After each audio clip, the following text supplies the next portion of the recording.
போதிமர நிழல் தேடி புத்தன் நடந்தான். அவன் நடந்த இடமெல்லாம் ஞானம் பிறந்தது. அவன் வழியில் நடக்கும் இவன் ஒரு இளைஞன்.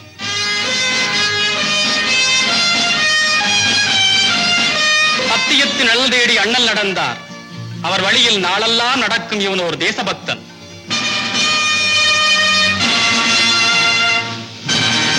நாடெல்லாம் சமத்துவத்தை விதைத்த ஆனந்த பவனத்து செல்வன் வழியில் ஒரு லட்சியவாதி.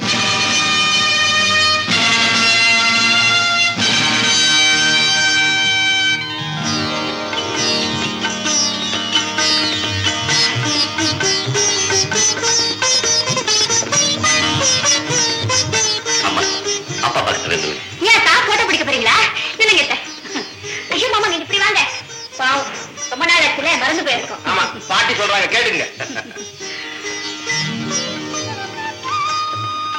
அன்னையும் பிதாவும் முன்னறி தெய்வம். ஐயா, ஒரு பொண்ணுக்கு நல்ல புருஷனோட நல்ல குழந்தையும் கிடைக்கிறதுக்கு கொடுத்து வைக்கணும்னு சொல்லுவாங்க. நான் ரொம்ப கொடுத்து வச்சவா. இப்போ உன்னை பார்க்கும்போது இந்த பொழுதில் பெருதுவக்கும் தன்மகனை சான்றோன் என கேட்ட தாய். அப்படின்னா பிள்ளைய பெத்தெடுத்த போது ஏற்படுற சந்தோஷத்தை விட அவன் அறிவில சிறந்தவன் மத்தவங்க சொல்றத கேட்கும் போதுதான் ஒரு தாய்க்கு அதிகமான சந்தோஷம் ஏற்படுதுமா. அம்மா, என் படிப்புக்காக நீங்க பட்ட கஷ்டங்களும் செய்த பணிவிடைகளும் கொஞ்சமா நஞ்சமா அதை என்னால எப்படி மறக்க முடியும்? தாய்க்கு சிறந்ததோர் கோவிலும் இல்லை. நினைச்சது நடந்துருச்சுன்னா ஆண்டவனுக்கு காணிக்கை செலுத்துவாங்க. ஆனா தாய்க்கு அது தேவையில்லை. எந்த விதமான பிரதிபலனையும் எதிர்பார்க்காம வாழ்நாள் முழுவதும் புருஷனுக்காகவும் பிள்ளைகளுக்காகவும் ஓயாம உழைச்சு போடுற ஒரே ஒரு ஆத்மா அம்மா தான். அம்மா அம்மா. கேட்டீங்களா மாப்பிள்ள? பெரியவன் படிப்புக்கு பணம் கேட்ட போதெல்லாம் சொல சொலையா பணம் எடுத்து கொடுத்தது ஒதிய வர மாட்டமா நான் ஒருத்தர் இங்க நிக்கிறேன். என்ன விட்டுட்டு அவங்க அம்மாவையே அச்சனை பண்ணிக்கிட்டு இருக்கான் பாத்தீங்களா?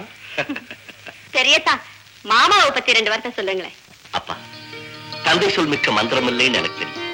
சின்ன பையனுக்கு படிப்பு வராது, அவன் விவசாயத்தை பார்த்துக்கிட்டோம். நம்ம வம்சத்திலே நீதாண்டா பெரிய படிப்பு படிக்கணும்னு என்கிட்ட சொன்னீங்க. உங்க இஷ்டப்படியே நான் படிச்சு பாஸ் பண்ணிட்டேன். இதெல்லாம் நீங்க போட்ட பிச்சை தானப்பா. மாமா, இப்ப போதுமா? போதுமா, போதும். அடியே, இந்த முட்டா பையமாவே அங்க ஒரு பெரிய கூத்து வச்சுட்டா தெரியுமா? என்னங்க? முதல் வகுப்புல தேர்றதுக்காக தங்க பிரதிகை கொடுத்தாங்கல்ல, அதை வாங்கி கருத்துல மாட்டிக்க வேண்டாம். அதை விட்டுட்டு அதோ நிக்கிறாரு எங்க அப்பா, அவங்க கூப்பிடுன்னு என்ன காட்டி கொடுத்துட்டா. அப்படியா? ஐயோ, உடனே உங்க கை காலெல்லாம் உதற ஆரம்பிச்சிருக்குமே. ஆமா, நகர மாட்டேன்ட்டாரு. அப்புறம் நான் தான் முடிச்சு தள்ளின அவரை. எப்படியோ ஒரு வழியா பழக்கத்தை போட்டு முடிச்சுட்டேன். பாவம், நீங்க வரப்பு மேல நிக்கிறவங்க உங்களை போய் மேட மேல நிக்க சொன்னா அது உனக்கு தெரியுதம்மா, இந்த மடப்பைய பிள்ளைக்கு தெரியலையே. லட்சுமி, அவங்க பையனை இன்னும் ஏதோ பெரிய பரீட்சை, ஐஸ் பரீட்சை சொன்னாங்க. அதான், அது ஐஸ் பரீட்சை இல்ல, ஐஏஎஸ் பரீட்சை. ஏதோ ஒண்ணு, அதே எழுதா. நீங்க என்ன சொல்றீங்களோ அப்படி செய்யறப்ப. இப்படி வாங்க மாமா. அத்தா, இப்ப என்ன பத்தி 2 வார்த்தை சொல்லுங்க. உன்னை பத்தி எங்க அண்ணன் சொல்றது என்ன, நான் சொல்றேன். ராதிகாரி, நீ என்னைக்கு பிறந்தையோ அன்னைக்கு எங்க அத்தா அவுட்டு. உடனே எங்க மாமா அவனை தூக்கிட்டு வந்து இந்த வீட்டுல போட்டுட்டு தேசத்தை கவனிக்க புறப்பட்டுட்டாரு. இவர் தான் தியாகியாச்சே. இந்தியாவுல எங்கேயாவது புயல் அடிக்குது, வெள்ளம் வருதுன்னு பேப்பர்ல படிச்சா போதும், உடனே நிவாரண வேலைக்கு கிளம்பிடுவாரு இந்த தியாகி. இது இப்படி இருக்க, நீ என்ன செஞ்சுக்கிட்டு இருக்க? இந்த வீட்டுல 3 வேளையும் மூக்க பிடிக்க கொட்டிக்கிறது மட்டும் இல்லாம எங்க அண்ணனை கட்டிக்கலாம்னு கனவு வேற கண்டுகிட்டு இருக்க. இதுதாமா உன் கதை, போதுமா? அவன் கிடக்குறாமா, அவன் சொன்னாலும் சொல்லாட்டாலும் நீ பிறந்த உடனே பெரியவருக்கு முடிவாயிடுச்சு. சொல்லிட்டீங்களே, அவ்வளவுதான். எங்க அத்தை மக ரத்னத்துக்கு தலையில கால் படவே படாத, பேயா அலைய போறேன். எனக்கு முக்கியமான வேலை இருக்கு, நான் வரேன். பெரிய வேலை. கண்ட காலி பசங்க கூட சேர்ந்துக்கிட்டு எங்கெங்க ஸ்ட்ரைக் நடக்குதோ அங்கெல்லாம் போர்டை பிடிச்சிட்டு நின்னுகிட்டு அவன் ஒழிக இதை பறிப்போம் அதை ஒழிப்போம்னு சத்தம் போடுறது. மாமா, நான் சொன்னாதான் கேட்க மாட்டேங்கிறான், நீங்களும் சொல்லுங்களேன். அவன் கட்டுக்கடங்காத காலை, யார் பிடிக்க அடங்க மாட்டான். இந்த வீட்டுல நீ காந்தியவாதி, அவன் தீவிரவாதி.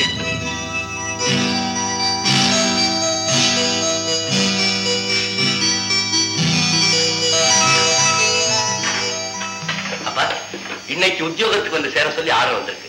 போயிட்டு வர. நல்லா இருப்பா, எதை பத்தியும் கவலைப்படாது, உன்னுடைய கடமை. அம்மா, போயிட்டு வாயா. சின்னவரே, என்னப்பா? விவசாய டிப்போக்கு போய் உரமுட்டையெல்லாம் வந்திருக்கான பாத்துட்டு வா. எனக்கு முக்கியமான வேலை இருக்கு. உரம் தானே, நாளைக்கு பாத்துக்கலாம்பா. எப்ப பார்த்தாலும் முக்கியமான வேலைங்கிறான். அப்படி என்னதான் வேலையோ?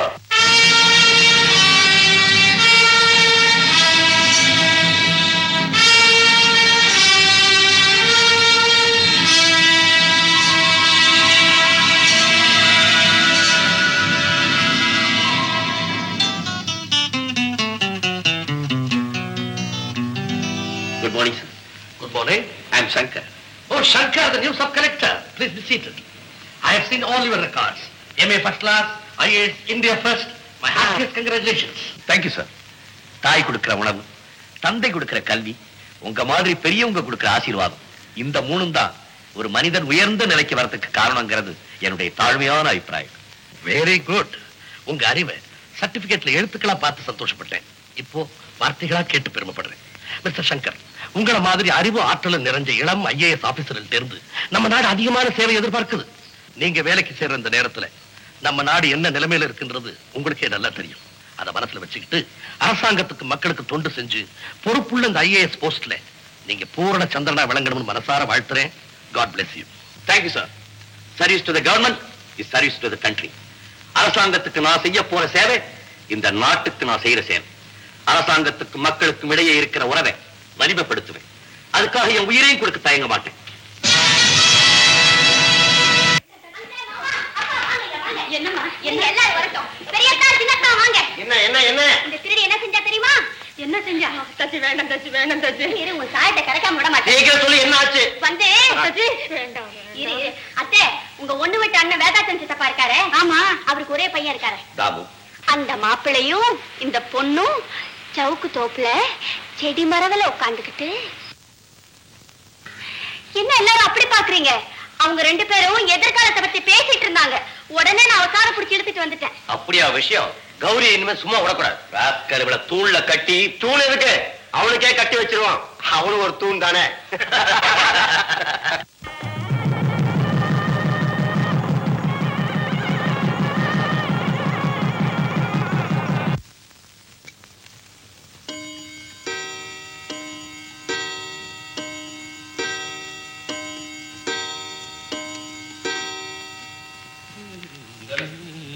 வாங்க, சினிமாவுக்கு சீட்டு ரிசர்வ் பண்ணிட்டு வர மாதிரி சாவகாசமா வந்தா.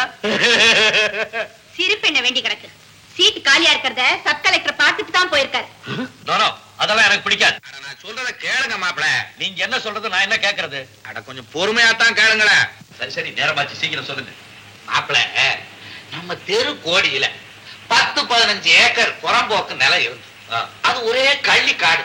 அதை அழிச்சு கிழிச்சு நான் சுத்தப்படுத்தி நம்ம வீட்டுக்கு உபயோகப்படும்படியா கொஞ்சம் தென்னை மரம் மாமரம் இதெல்லாம் வச்சு பயிர் பண்ண. பாக்கி இருக்கிற இடத்துல சாயங்காலம் நம்ம ஃப்ரெண்ட்ஸ் வந்தா உட்கார்ந்து சீட்டாக ஏதோ தீர்ப்பந்து கொஞ்சம் சாப்பிட அவுட் ஹவுஸ் கட்டி வச்சேன். இதெல்லாம் எப்ப செஞ்சீங்க? அது 5-6 வருஷத்துக்கு மேல ஆகி போச்சு. சொல்லுங்க. குழந்தை வேலைன்னு நம்ம ஊர்ல ஒரு சேரி பையன், அவன் பட்டாளத்துக்கு போய் கைய காலை ஒடிச்சுக்கிட்டு திரும்பி வந்து சேர்ந்தான். அவனுக்கு வீடு வாசல் நிலம் ஒண்ணுமே கிடையாது. வந்த பையன் சும்மா இருக்கப்படாது, ஏன் நிலத்தை புறம்போக்கு நிலம்னு எப்படியோ தெரிஞ்சுக்கிட்டு அதுக்குள்ள அவனுக்கு ஒரு வீட்டை கட்டணும்னு தாசில்தாருக்கு ஒரு மனு போட்டிருக்கான். பழைய தாசில்தாரா இருந்தா என்னை பத்தி நல்லா தெரியும். இவர் புதுசு இளவெட்டு உங்க மாதிரி பட்டாளத்துக்கு போயிட்டு வந்தவனை தியாகின்னு நினைச்சுக்கிட்டு அந்த நிலத்தை அவனுக்கே கொடுத்துரும்படியா உத்தரவு போட்டார். அது விஷயமா தான் நான் உங்களுக்கு அப்பீல் பண்ணேன். இந்த விஷயத்தை நீங்க தான் விசாரிக்கிறீங்கன்னு தெரிஞ்ச உடனே எனக்கு ரொம்ப சந்தோஷமா போச்சு. மாப்பிள்ளைய கண்டுகிட்டு போலான்னு வந்தேன். இதுல நான் என்ன செய்ய முடியும்னு நினைக்கிறீங்க? நீங்க பெருசா ஒண்ணும் செஞ்சிட வேணாம். அந்த தாசில்தார் போட்ட உத்தரவை கிழிச்சு போட்டுட்டு சுடுகாட்டுக்கு பக்கத்துல இருக்கிற அந்த புறம்போக்கு நிலத்தை அந்த நொண்டி புயலுக்கு கொடுத்துட்டு இந்த நிலத்தை எனக்கு பட்டா போட்டு கொடுத்துடணும்.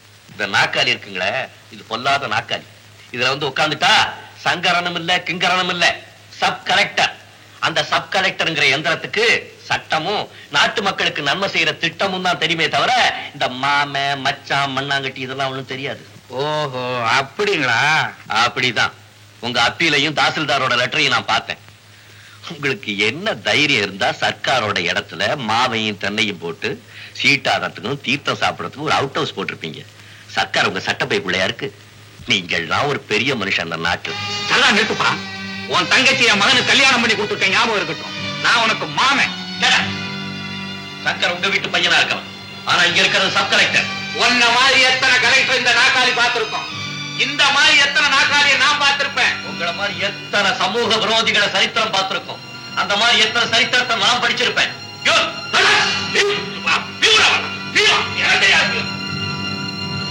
சரி மாப்பிள, நமக்கு ஒரு சந்தர்ப்பம் வராமையா போகும்போது அப்ப கவனிச்சுக்கிறது. அது இல்ல மாமா, எப்படி நினைச்சு பார்த்தாலும் வயசு எரியுது. அவன் என்னமோ பிறக்கும் போதே அம்மா வயசுல இருந்து கலெக்டராவே பிறந்த மாதிரி பேசுறான். அதான நான் மட்டும் என்ன பிறக்கும் போதே மனைவியா பிறந்தேன். நான் பிறந்த சூட்டோட என்ன எங்க அம்மா பக்கத்துல போட்டு வச்சிருந்தாங்க. நீ வந்த என்ன கையில எடுத்து வச்சுக்கிட்டு சிரிச்சுட்டு என் காது ஓரத்துல வாயை கொண்டு வந்து வச்சு, டேய் மணப்பைய மவனே, நீ என்ன மாதிரியே வளரணும்டாங்க. நானும் அதே மாதிரி வளர்ந்து தொலைச்சிட்டேன். வாயை விடுற, எனக்கு பிள்ளையா பிறந்திய. என்ன செய்யறது, போன ஜென்மத்துல நீங்க செய்யற பாவம் இந்த ஜென்மத்துல அப்பனும் பிள்ளையுமா பிறந்து அவஸ்தப்படுறீங்க. சும்மா இருக்க மாமா. அது எப்படி சும்மா இருக்க முடியும்? சில பேரு பொண்ணை கட்டிட்டு வீட்டோட மாப்பிளையா போயிடுவான். நான் பொண்ணை கொடுத்துட்டு இந்த வீட்டுக்கு மாமாவா வந்திருக்கிறேன். இதுவும் நான் செஞ்ச பாவம். அது எப்படி மாப்பிள? நான் பொண்ணையும் பாத்துக்கணும், என்னையும் பாத்துக்கணும். நல்லா தானே பாத்துக்கிட்டு இருக்கீங்க. கடிகாரத்தை பார்த்து சோறு, கேலண்டரை பார்த்து எண்ணெய் முழுக்கு, எல்லாம் கரெக்டா தான் நடக்குது. உண்மை என்ன? நீ சொல்றத பார்த்தா எங்க அப்பா என்னமோ உங்க வீட்டுல உட்காந்துக்கிட்டு ஓசி சாப்பாடு சாப்பிடுற மாதிரி சொல்றேன். பின்ன என்ன பண்ண, கொஞ்சம் ஏமாந்தா இது ஃபேன் லைட் எல்லாம் பிடிக்க தின்னுடும். ஐயோ, எங்க அப்பா ஒண்ணு அவ்வளவு மாட்டேன். பொண்ணை கொடுத்தோமோ கண்ணை கொடுத்தோமோன்னு சொல்லுவாங்க. நீ ஒண்ணு பொண்ணை மட்டுமா கொடுத்தேன், மண்ணையும் கொடுத்தேன். 10 ஏக்கர் நிலம், தங்க நகை, வைர நகை, அண்டா குண்டா அத்தனையும் கொடுத்துல ஒன்னையும் கொடுத்தேன். சில பேரு கிள்ளி கொடுப்பாங்க, நான் அள்ளி கொடுத்தேன். அப்படின்னா எங்க அப்பா கிள்ளி கொடுத்தாரா? உங்களுக்கு ஒரு பொண்ணு தர ஒரு தரும் கிடையாது. எங்க அப்பாவுக்கு நான் மட்டும் தானே? என்னவோ 10 ஏக்கரை வச்சுட்டு பெருசா பேசுறீங்களே. எங்க அப்பாவுக்கு 75 ஏக்கரா இருக்கு. நாட்டாம நமச்சிவாயம்னு எங்க அப்பா பேரை சொன்னா பேய் பிசாக்கு கூட நடுங்கும். அம்மா கௌரி, எப்ப பார்த்தாலும் பிறந்த வீட்டை பத்தியே பேசிக்கிட்டு இருக்கியே, புகுந்த வீட்டை பத்தி ஒரு கவலையே இல்லையா? அக்கறை இருந்தா அவங்க அண்ணன் கிட்ட போய் எங்க மாமா கிட்ட நடந்துகிட்ட முறை தப்புன்னு கன்னத்துல அரைஞ்ச மாதிரில சொல்லிட்டு வந்திருக்கணும். நல்லா இருக்கே. எங்க குடும்பம் என்ன உங்களுக்கு கப்பம் கட்டுற அடின்னு நினைச்சீங்களா? அப்படி கேளு. நீ சரித்திரம் படிச்சவன்னு எங்க அப்பாவுக்கு தெரியாது. ஏன்னா அவர் ஆரம்பத்துல கை நாட்டு தானே. கொஞ்சம் வசதி வந்த பிறகுதான் ஏதோ வேத ஜலம்னாவது கையெழுத்து போட கத்துக்கிட்டாரு. இந்த லட்சணத்துல தொட்டதுக்குலாம் அண்ணன் கிட்ட போய் கேளுங்கிறாங்க. எங்க அண்ணன் என்ன கிள்ளிக்கிற நினைச்சாங்களா? அவரு ஜில்லா கலெக்டர், பொல்லா கலெக்டர், நாங்க பார்க்காத கலெக்டர். நான் நினைச்சா அவனை மாதிரி 10 கலெக்டர் உண்டு பண்ணுவேன் தெரியுமா? ஐயோ பாவம், உங்க ஒரு பிள்ளைய கலெக்டர் ஆக்குங்களா பாக்கலாம். ஏன் மாப்பிள அவரு பொண்ணு கல்பனாவை டாக்டருக்கு படிக்க வச்சு அமெரிக்காவில போய் ஆராய்ச்சி பண்ற அளவுக்கு பண்ணி வச்சிருக்கிறாரு. போதாதா? உன் புருஷன் தலையெடுத்து தலைகீழ தொங்குது, அதுக்கு என்ன பண்றது? ஏய் தாத்தா, தாத்தாங்க அசிங்கமா இருக்குது. அடே, என் பொண்ணை உங்க அப்பனுக்கு நான் கொடுத்திருந்தாலும் கூட உன்னை விட நான் சின்ன பையன்டா. 1-2 வெள்ள பொடி அததான் அடிக்கடி ஒன்னு எடுறாங்கிற எடுத்துடுறேன். அப்ப சின்ன பையன் நானும் உன்ன மாமானை கூப்பிட்டமா? அறிவு இருக்க? எங்க அப்பா உனக்கு மாமா என்ன? அப்ப நான் உனக்கு என்ன வேணும்? சித்திப்பா, அத மறந்துடாத.